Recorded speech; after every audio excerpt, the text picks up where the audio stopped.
We're breaking down a complex topic today on Healthy at UH. We're talking about stem cell therapy because, frankly, I find it confusing. Hearing a lot about it. Heart repair, neuro disorders such as Parkinson's, stroke recovery. But we're hearing also a lot of pain free life, a promise for a pain free life without surgery for people. So, what is it exactly? And how do we know that we're getting the real deal? Is there enough science behind this to actually guarantee results? Hi, everybody. I'm Macy Jepson. And I'm Pete Kenworthy, and this is Healthy at UH. University Hospital Sports Medicine Institute is one of the few U.S. institutions to obtain FDA approval to multiply and grow stem cells for arthritis treatment. Joining us today is Institute Medical Director and Chairman of the Department of Orthopedic Surgery at UH, Dr. James Voos. Dr. Voos, thanks for being with us. Great, thank you. So let's start here. What are stem cells? Stem cells are present throughout our body, and they are the building blocks that help us regenerate our tissue. Stem cells can help us regrow brain tissue or form our bones, form our muscles, and in this particular scenario, in arthritis, help us to grow new cartilage. So we all have our stem cells active within us here now.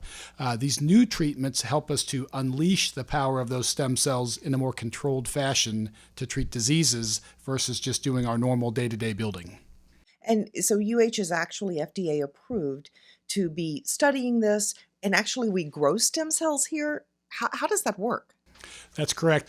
The FDA requires approval for anybody to more than minimally manipulate a stem cell. If we recall back in the late 80s, early 90s, Dolly the sheep in the UK that was cloned to form a new sheep out of a stem cell.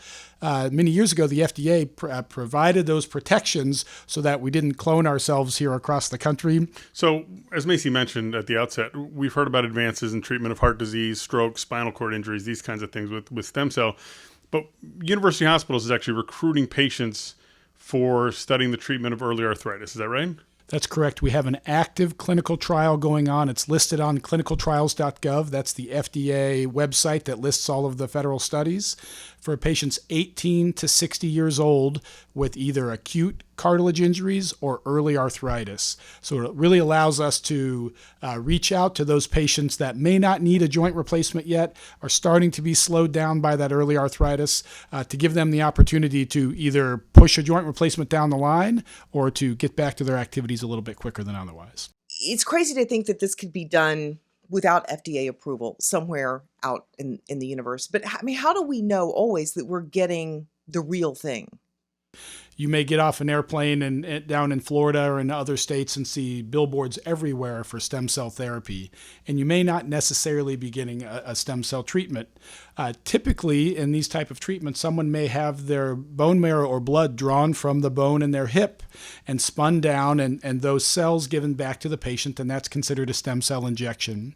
And while there may be some cells in there, there's not very many. It's a lot of growth factors and just a few cells.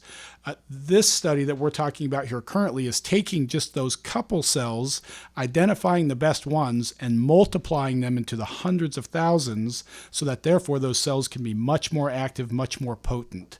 I've used the analogy that our current stem cell treatments that may be on the market are the analogy of taking a couple drops of lemon juice and dropping it in a gallon of water and calling it lemonade. While technically it's lemonade, it may not taste very good and may not be the concentration that you want it. So these current stem cell treatments really allow us to make the most of those stem cells and really to optimize their ability to work on the body. Those stem cell therapy places you're talking about when you get off the plane in Florida, they exist here in Northeast Ohio, too. I've seen a couple of them. My next question was going to be, are there risks? And I guess that's the risk, is going to a reputable place to get this done. Do your research, I guess. Yeah, do your research. You always want to know what's going into your body, and that's the first and foremost, is wanting to know how are the cells prepared, what is it that's actually going into your body, and then ultimately, what are the expectations? Is this going to help your pain? Does this decrease inflammation? Is there a promise of regeneration or regrowth? And that's where we really need to be cautious as scientists and as healthcare providers. Stem cells at this point in the musculoskeletal or orthopedic arena have not been proven to regrow or regenerate tissue. So we really want to be mindful of those terms. And what this clinical trial is doing is by multiplying those cells, does it give those cells the opportunity to perform that way to hope to regenerate tissue?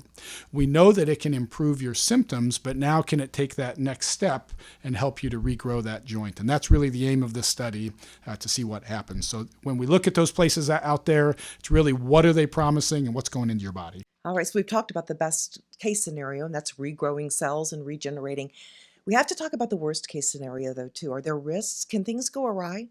Yeah, with any of these types of procedure, there's always potential risks. To draw the blood out of the hip joint can be a little bit sore.